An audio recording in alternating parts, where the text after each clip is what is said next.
When I was in my depression days, I felt like I was in the dark. I didn't know who to talk to. I didn't even have the vocabulary to express what was going on inside of me. So it was a really dark and scary moment in my life.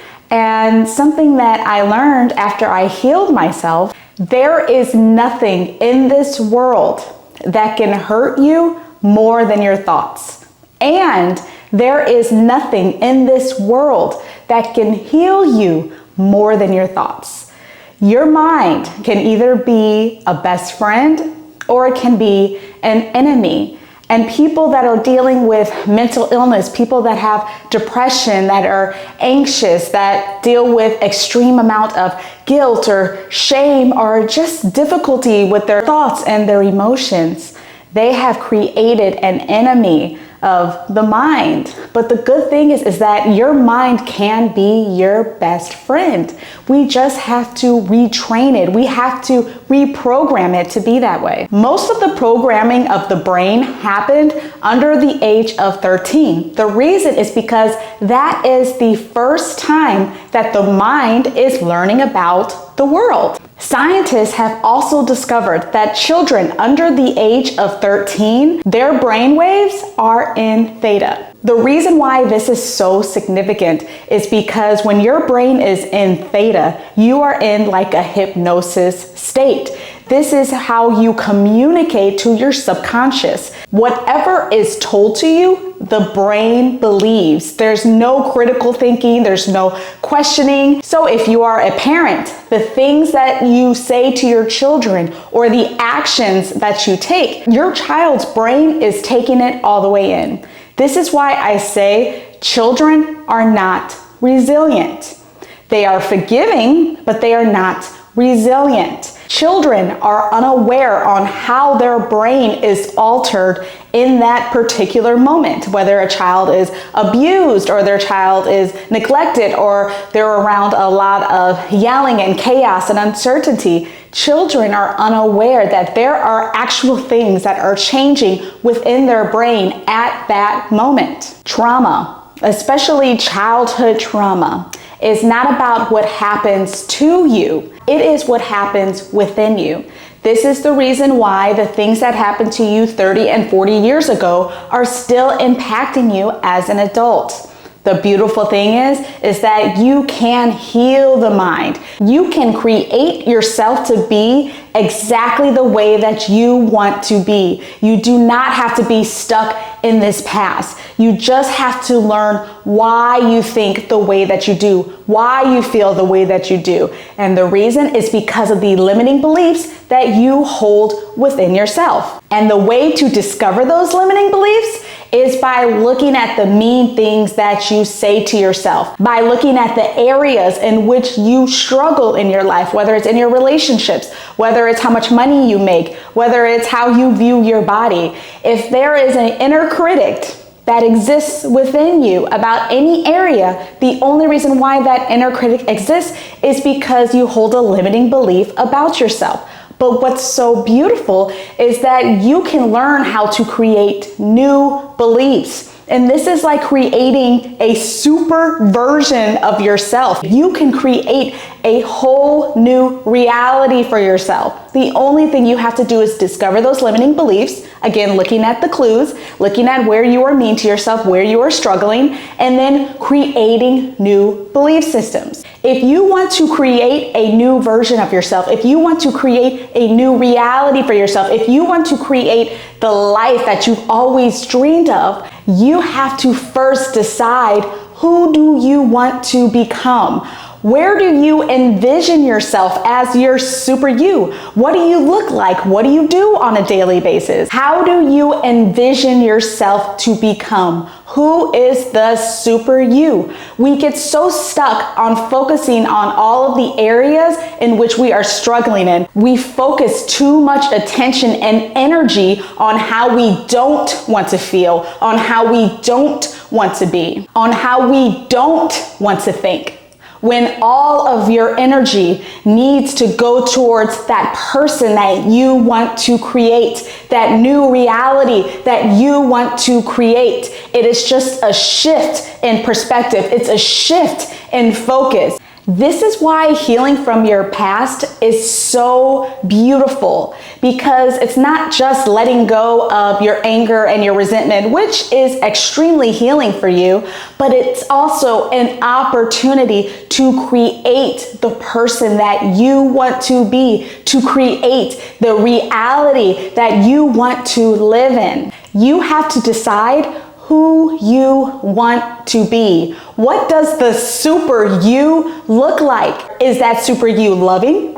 Is the super you joyous? Is the super you wealthy? Is the super you successful? Is the super you patient? Is the super you compassion? Decide on who you want to be and work on that. Build that muscle. Focus on the new reality that you want to create for yourself. I compare building the new you, creating a new reality for yourself, like somebody who is newly sober. And when I've asked an alcoholic, what is this process like? How do you stop drinking? I've heard them say day by day. That's kind of how they look at it. It's not month to month or year to year. It's a day by day process. Heal your mental health the same way. Create your new reality. Create the life that you want. Create the mind that you want the same way that a sober person does. Day by day. When I was depressed, I would take moment to moment, sometimes minute to minute. I would be paying attention to all of my thoughts, all of my emotions, and redirecting them with something that I am grateful for. And it is a day by day thing, because your painful thoughts, your painful emotions, those are really strong muscles. And they are going to arise multiple times a day. So you always have to be prepared to handle those painful thoughts, to handle those painful emotions, so you don't get lost in them. That is the thing. It is a day by day, moment by moment, minute by minute, when you are trying to build that muscle of mental health, that muscle of joy, that muscle of patience, that muscle of love.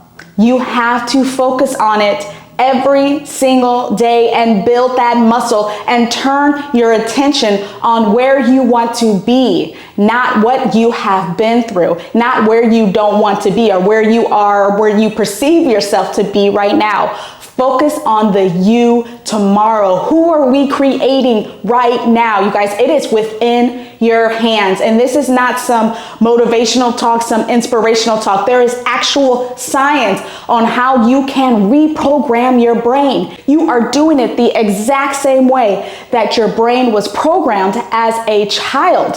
However, you are an adult now, and you can create the you that you want to be right now, but you gotta focus. When I was depressed and I was on my healing journey, my mind would tell me that I do not deserve joy, that I am not worthy of love, that I am not enough, that I am just a waste of space. And when I would do my affirmations in the mirror and I would say, I am enough, I deserve love, I am worthy, my mind would tell me, you're delusional, Megan. You are in denial. It constantly tried to come back what I was saying during my affirmations, but I had to remind myself that these are old belief systems. These are really strong muscles. So as I am saying, I am enough, I deserve love, I deserve to be happy and joyous, of course my mind is going to tell me you're delusional, because the mind had been programmed that I am not enough,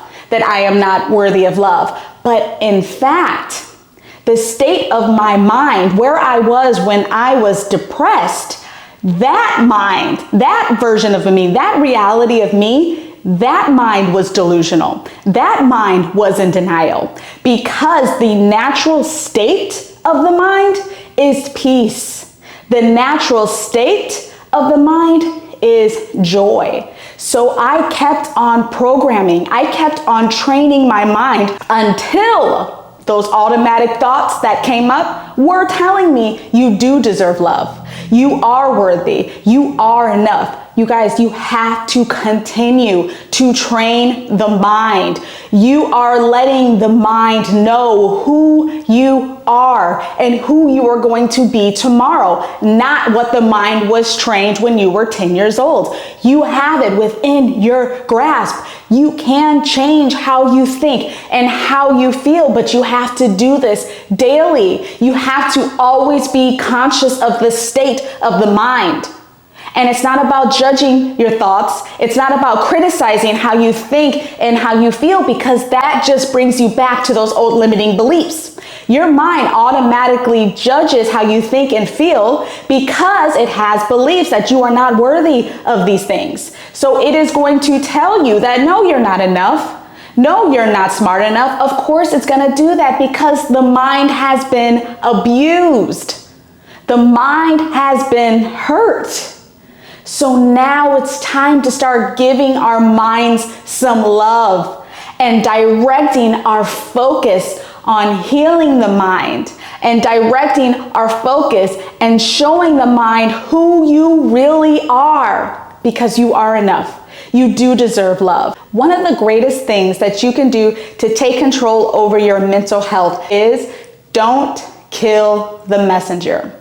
Most people allow others to impact how they think and how they feel. We blame our parents, we blame our boss, we blame our mother-in-law, we blame our coworkers. There is no power in this because we can't control what others do to us and what others say to us. So at least we need to be able to control how we respond to those people. It is time to turn your focus away from who caused you to think and feel this way and towards your actual thoughts and emotions. The people are just the messengers. Your painful thoughts and emotions are the message. Pay attention to the things that you say to yourself when somebody causes you pain, such as, I am angry at him, I hate my parents, she disrespected me, he embarrassed me, she made me feel stupid. The words that you use to describe how you feel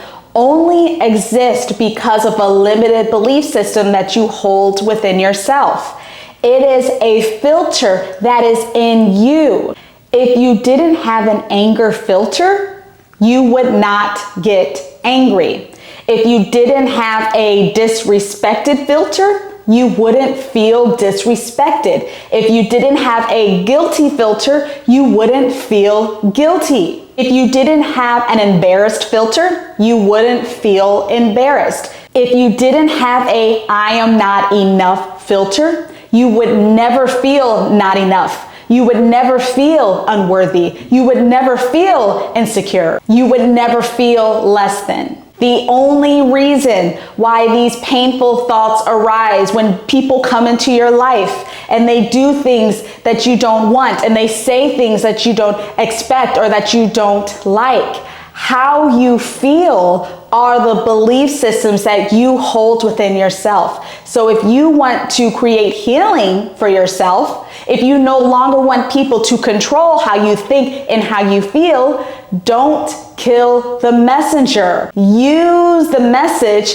to heal yourself, to guide you, to let you know where the mind needs healing. On your journey to creating your new reality, to creating the life that you really want, one of the key things is to create new belief systems or creating new filters in the mind. And what's so beautiful is that the brain doesn't know the difference between real life and imagination. There have been actual studies done where scientists see that when you tell yourself a story over and over, your brain actually thinks that it's happening again. So if you tell your story of abuse, if you tell your story of betrayal, if you tell your story of neglect, if you tell your story of your anger, you are strengthening that belief system. You are strengthening that muscle because the brain is looking at it as this is something that's happening right now. This is who we are right now. So when you are trying to create your new self, we are building a different muscle, a new muscle. And if you start using this beautiful gift that we have been given, our imagination, what does your greatest self look like? What do you do on a daily basis? How do you think? How do you feel? When you think and you feel those emotions, your brain will start to believe it. Your thoughts and your emotions will start aligning you with that greater self, with who you want to create. Your mind will start supporting you. This is what healing really is. It's not just about forgiving. It's not just about patching up your wounds. Healing is about creating the you that you want to be, creating the super version of you, creating a present and a future based on how you want it to be, not based on the past. That is what healing is. This is how you start taking control over your mental health. Decide who you want to be and imagine yourself like that. Thank you so much for tuning in. I hope what I said was helpful for you. If you have any friends or family that would find this helpful, please send, like, follow, ask any questions, and I'll see you next time.